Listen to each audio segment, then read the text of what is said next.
श्रीमद् भगवद गीता के दूसरे अध्याय में भगवान श्री कृष्ण और अर्जुन का संवाद चल रहा है और भगवान श्री कृष्ण अर्जुन से बार बार कह रहे हैं, समझा रहे हैं कि तू युद्ध कर, क्योंकि युद्ध करने से ही तेरा भला है।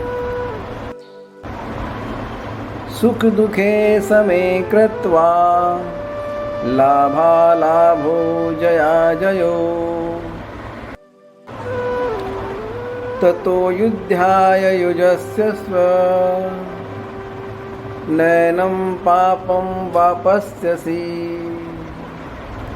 श्रीमद् भगवद गीता के दूसरे अध्याय के 38वें श्लोक में भगवान श्री कृष्ण अर्जुन को समझाते हैं, अर्जुन जय पराजय लाभ हानि सुख दुख को समान समझकर युद्ध के लिए तैयार हो जाए। इस प्रकार से तू अगर युद्ध के लिए तैयार होगा तो तुझे पाप नहीं लगेगा। कहने का मतलब ये है कि भगवान श्री कृष्ण अर्जुन से कह रहे हैं कि जय पराजय तेरी विजय हो या हानि कि नहीं हो, सुख दुख लाभ हानि सबको भूल जा, ये सब मेरे पे छोड़ दे।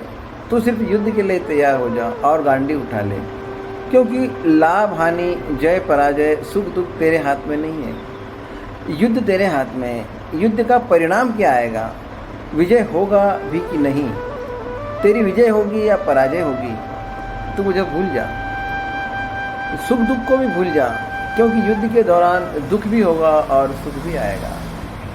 हर एक परिस्थिति में तुझे दृढ़ संकल्प की तरह युद्ध के मैदान में खड़ा रहना पड़ेगा और अपने सामने वालों पर प्रहार करना पड़ेगा।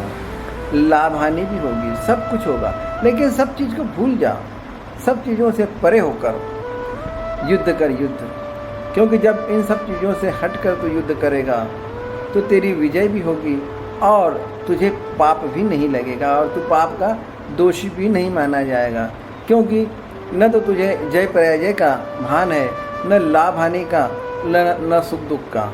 तू सिर्फ युद्ध के लिए तत्पर है और तुझे सिर्फ युद्ध करना है और युद्ध कर कर अपने कर्म को कर, क्योंकि युद्ध करने से जो तुझे मिलने वाला है वो तेरे हाथ में नहीं है, वो तो सिर्फ युद्ध के परिणाम पर आएगा कि क्या मिलने वाला है। अगर युद्ध तू जीत भी गया तो तुझे राजभोग करना पड़ेगा, भूख करेगा, और युद्ध अगर हार भी जाता है तो मर कर तू स्वर्गलोक को जाएगा। तो हे अर्जुन, तू युद्ध कर, क्योंकि युद्ध में दो बातें होती है, या तो पराजय होगी या विजय होगी। अगर तेरी विजय होती है तो हस्तिनापुर का राज भोगेगा, और अगर पराजय होती है और मर जाता है, तेरी अगर युद्ध क्षेत्र में मौत हो जाती है, तुझे सामने वाले दुश्मन मार देते हैं, तो तू सीधे स्वर्ग को जाएगा और स्वर्ग में मेरे पास आ जाएगा। अतः तू युद्ध कर युद्ध, क्योंकि सुख दुख तो युद्ध के दौरान आएंगे ही, लाभ हानि भी होगी, क्योंकि सामने वाले को हानि होगी तो तुम्हें लाभ होगा और सामने वाले को लाभ होगा तो तुम्हें हानि होगी। तो लाभ हानि को भी भूल जा, सुख दुख को भूल जा, जय पराजय को भूल जा और युद्ध के लिए तत्पर कर। उसी प्रकार जब हम अपने संसार में रहते हुए जीवन के दौरान कर्म करते हैं तो हमें एक बात का ध्यान रखना चाहिए कि जिस कार्य के लिए हम कार्य कर रहे हैं उसके प्रति हर चीज़ को उदासीन कर देना चाहिए। जिस तरह से हमारी विजय होगी या नहीं होगी, हमें सुख दुख जय पराजय विजय लाभ हानि से ऊपर उठकर कर्म को करना चाहिए। परिणाम क्या होगा ये ईश्वर के हाथ में है, हमारा हाथ में परिणाम नहीं है, लेकिन हमारे हाथ में कर्म है।